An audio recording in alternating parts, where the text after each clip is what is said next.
Alrighty, there's going to be a lot of stuff going on in this video.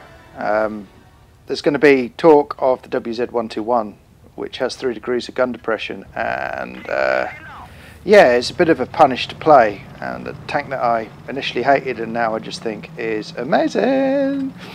It's basically a TD. It's an incredible gun on it. But the real topic of the video is 43 to 48% and how it's the new norm.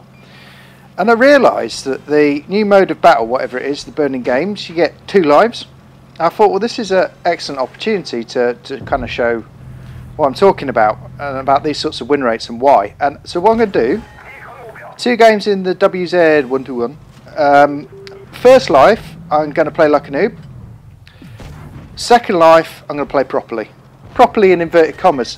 In a considered manner, like using my brain, that kind of thing. So this is first life, and actually I'm playing this like trying to play sort of bad. So what I did was I thought, right, well, first life, what I'm going to do is it's tier 9, right? Well, actually tier 10 game. I'm going to go push the noob route like I would at tier 3, which is dead funny when you're driving a cruiser or a PZ or something, in a tier 9. And like that'd be a stupid thing to do pretty much, and I reckon I'll get absolutely wasted. And I sort of realised that I was playing too well. I know it sounds weird. Like I've actually got assistance damage for spotting, and I've shot stuff. And yeah, I thought like this meant to be an honest tanking channel. You're meant to be playing shit. And I'm sat there, so I'm like, okay, right, okay, come on, this is getting silly now. Let's have a poke at the grill, and what I'll do is I'll come out sideways and look at the grill, and like it'll probably miss me, but whatever. No, okay, right. So life 1, that's my point. That is, if you're looking at percentage gameplay, that is 43 to 48% percentage gameplay. Overextension on a map, basically running down a route that you got no business being in, and actually what I was kind of hoping was, because this tank's got 3 degrees of gun depression, you can't really put it there, but what I was kind of hoping is I'd go into that corner and I'd get noob rushed, because the reload on this tank's really long, and I could then go, well, that's what happens if you come down here. You just get noob rushed and you get wrecked, and you know you fire one shot and it's all over. But it didn't work out like that. Anyhow, you get the concept. 2 games, 2 lives. First life, play like a noob. Second life, actually play considered and well. And the idea for all this came from Bushka, and welcome back Bushka, by the way, because I like his insights into the game. Right, you got Droodles, who's just like an amazing player, but what I like about Bushka is he actually sits there and he thinks about the game. What he's got to say about the game is extremely interesting, and you know the fact the guy invented the actual language of the game, you know, back in the day, back in 2014, you know, says a lot about his intellect and the observations he's got to make.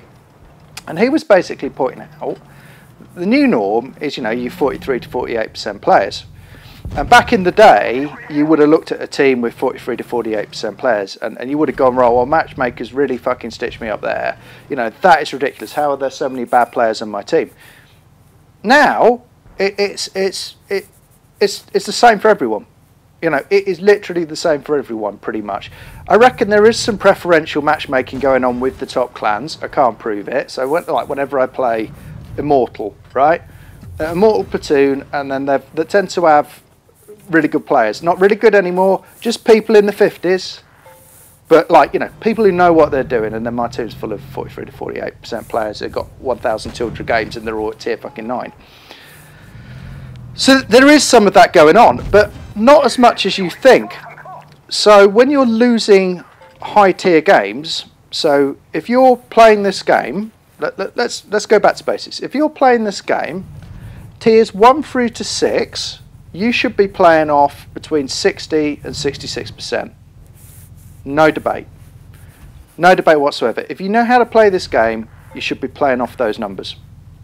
If you're saying, my team's shit, this, yes, you're going to get games which are 7-0. I've talked about the bipolar nature of the game and all the rest of it.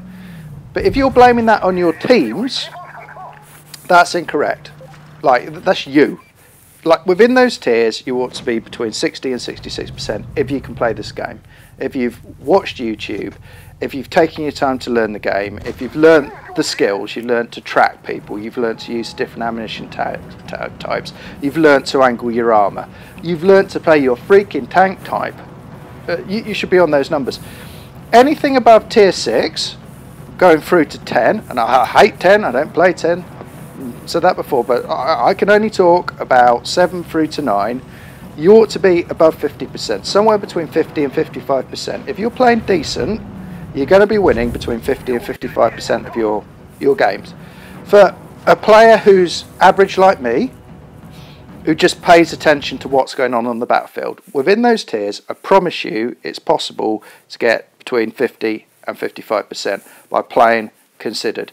You're not going to win all your games. If you finish a session at tier 9 or tier 8 and you're above 50%, that's good. Like with all the different variables going on, the matchmaker, whether you've been top tier, whether you've been bottom tier, whether you've had shit teams, whatever, at any of those tiers, 50 to 55% is where you should be. If you're finishing a session consistently, everyone has bad sessions when they play 20 games, sometimes you do really well.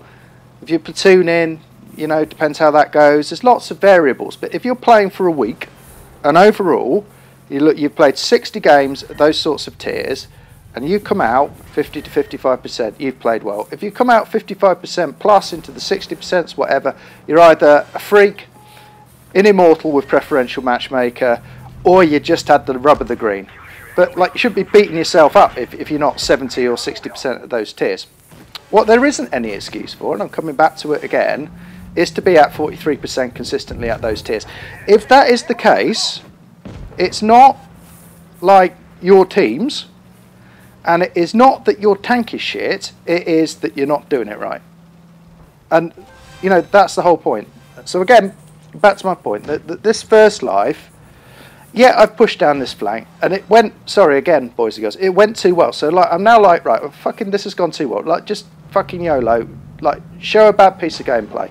Okay, easy enough, I'll come over the top here, there you go. I'll YOLO into these kids, they'll clear me out. That right there, look at my damage, 910. That is how to get 910 damage at tier 9.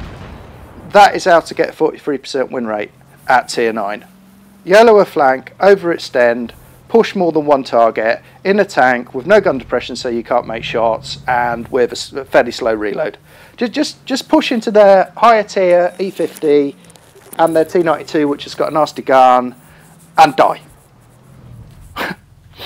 And you know, like with the first life on the other game, that is exactly how you're going to end up in that category. Now then, the question then becomes, why have we got so many players, you know, on those sorts of win rates?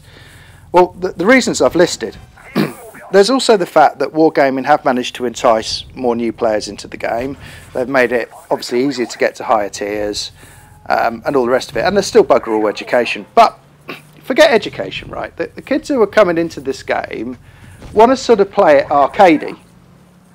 It's like an arcade game to them. They're not really interested in the nuances of learning the game properly. They just want to go out and do big damage, and they want to drive big boy tanks quick and all the rest of it.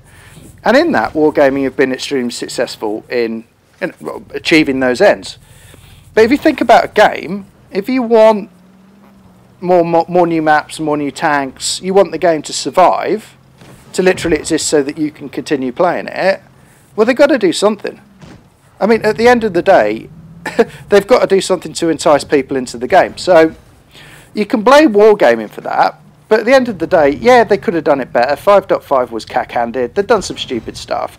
But overall, their motivation is basically to get new players into the game and for the game to continue, and yeah, of course, for them to make money, but also for me and you to continue to be able to play the game that we love. So it's great that Wargaming haven't gone out of freaking business or haven't given Blitz up as a bad idea because they can't get new players to play it or whatever. So what it leaves you with is just playing well. You know, if you're playing well, you might not win all your games, but like I said, you should be in the category of what I'm talking about, and in the current meta of the game, your damage should be going up, man. It should be going up because there's so many people coming out sideways, driving in front of you, doing whatever. Look at the Second Life I played in that game. All I did, look, some kids saying pathetic, well, it was shit, but look at all I did in those games. The Second Life, I just played tier line like it's meant to be played, with some caution, with some poise, without being a noob, whatever. And that's kind of the difference. The difference is you, so stop complaining about your goddamn teams, because it's going to get you nowhere. Anyway, one man's opinion. Hope you enjoyed. See you. Bye.